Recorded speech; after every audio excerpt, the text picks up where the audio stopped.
Hey there, how you doing? Charlie Winters here with horse racing tips for Friday, the 12th of July. Well, England have made it to the final. I tell you what, I don't half smell a rat. I could talk here for the next 10 minutes, but you want the horse racing tips. So all I'm saying is that Gareth Southgate, even though he's been behind in matches, not so much this match, but also including this match, but not quite so much this match as in like the Holland match or Netherlands match, whichever. It seems a very relaxed man to say he's been a goal down with the nation's pressure on his shoulders, as though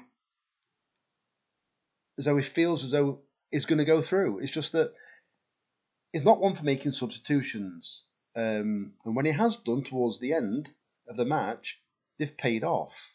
Is he a tactical genius, or is there something untoward going off?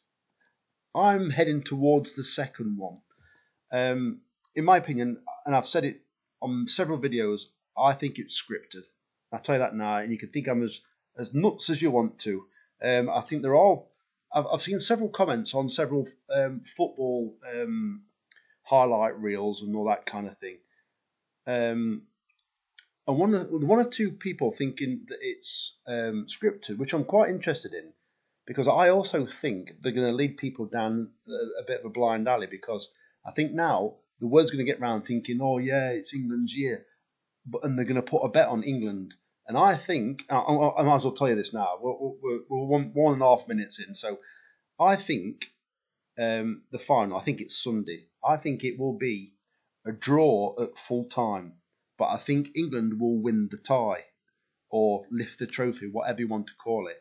I actually think that it'll be either 1-1, and this is going to sound nuts now, 3-3, it'll go to injury time, extra time, then England will win in extra time. I don't think it's going to go to penalties, and I don't think England will win in 90 minutes.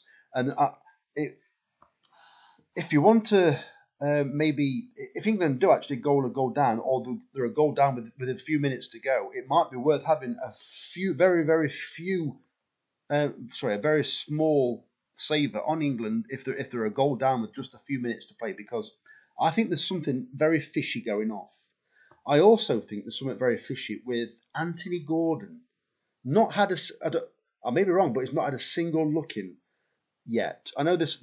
I don't think Lewis Dunk has either, but there was quite a lot of talk about Anthony Gordon before the tournament, whether he should go, whether he shouldn't, and all this. You should be playing this, should be playing that. I think now I can't remember if I told somebody or if I just had a dream about it. I think that Anthony Gordon falling off his bike is some kind of ritual. And I'm going to stop there before people think I'm bonkers.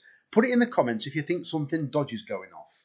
I think Anthony Gordon could well pop up and score the winner. It may come on as a late sub or something, but score the winner or score an equaliser that takes us into extra time, then maybe even score the winner. But I do think England will lift the trophy. And I do believe it's all to keep people, the English general public, distracted, because I am convinced there will be an event soon between now and the November election in the USA. Anyway, back to the horse racing tips. So I lost you for 4 minutes. I'm sure I'm going to get plenty of dislikes for that, because I normally do. So let me get into it. Let's give you some wins. So it's 8 pence each way, lucky 63. Thursday's selections, it was a no-show, basically. First selection is Quest for Fun for Friday. It's in the 2:05 at York, paying 6 places instead of 4. I've left all the prices, and I'm probably going to kick myself, because I think 7-1 about this horse was quite decent. It ran behind Tolstoy last time, plenty of trouble in running. It came there going very well, couldn't quite get to Tolstoy. I can't see it not running its race. Tim Easterby, either had a double or treble on this card last year, and this is one of his horses. The second selection is Funny Story. Yeah, I think I've just told you that. So, yeah, 240 at York, paying 4 places instead of 3. I think it's drawn pretty much in the middle of this pack. I would like it to be a horse that races prominent, but it doesn't. It comes from behind, but I think it can travel well and come into the race.